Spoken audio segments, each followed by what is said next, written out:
인도 북동 지역 마니푸르주에서 크리스천들이 공격당하고 있습니다. 마니푸르주는 인구 300만 명 가운데 40%가 크리스천입니다.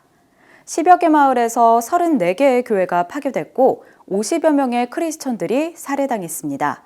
또 최소 2만여 명이 집을 떠나 피난했습니다.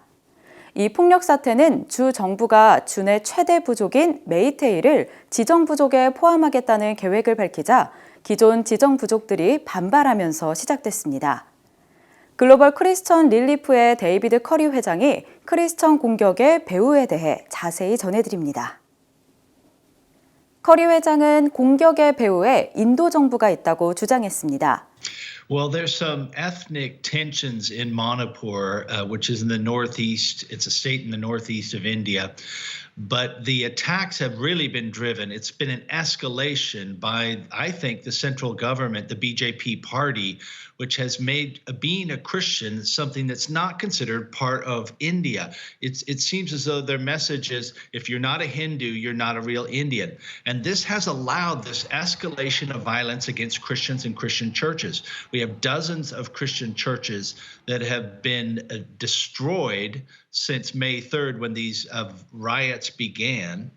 And you have hundreds and thousands of people. I think we're almost up to 9,000 right now who have been displaced, Christians who have been displaced because of this violence.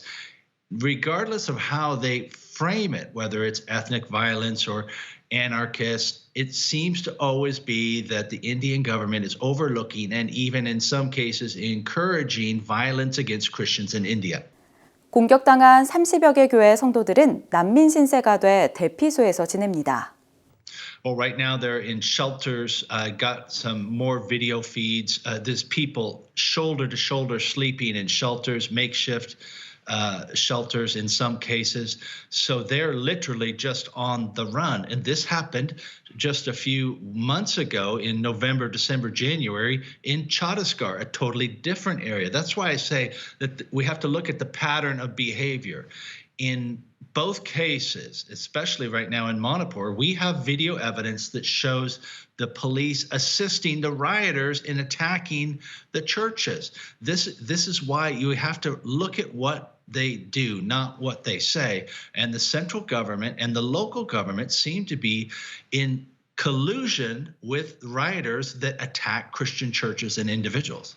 인도의 크리스천 공격은 2014년에 모디 총리가 집권하면서 크게 증가한 것으로 보입니다. Well, India is a country that has lots of different languages, lots of different currencies. They've been very pluralistic in many ways. But since 2014, when Prime Minister Modi took over, he's been trying to force a one India vision, one religion, one currency.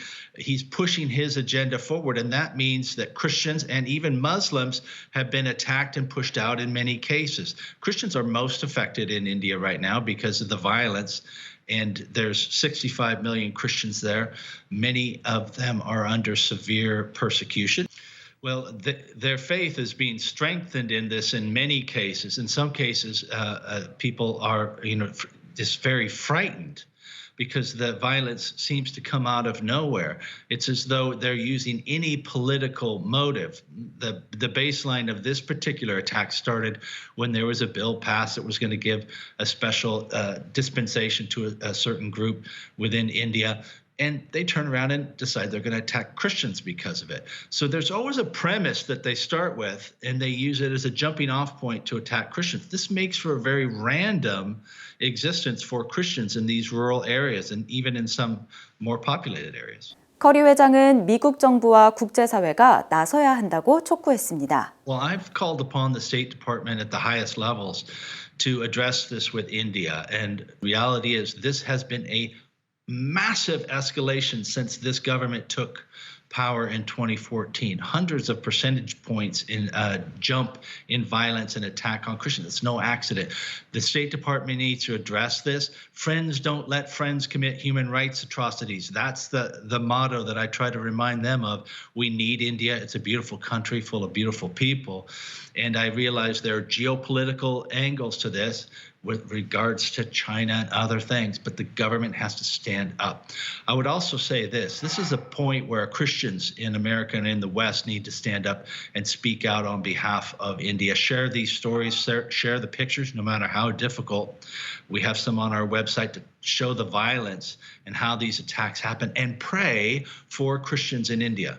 글로벌 크리스천 릴리프는 고통받는 크리스천들을 돕습니다. We have a relief to these people who have been displaced, housing, shelter, anything we can do to help them stabilize and to be salt and light in the most difficult of situations. So people can be part of that. There are relief efforts that help directly these thousands of people who have been displaced. 인도의 난민과 크리스천들을 위한 기도가 절실히 필요합니다.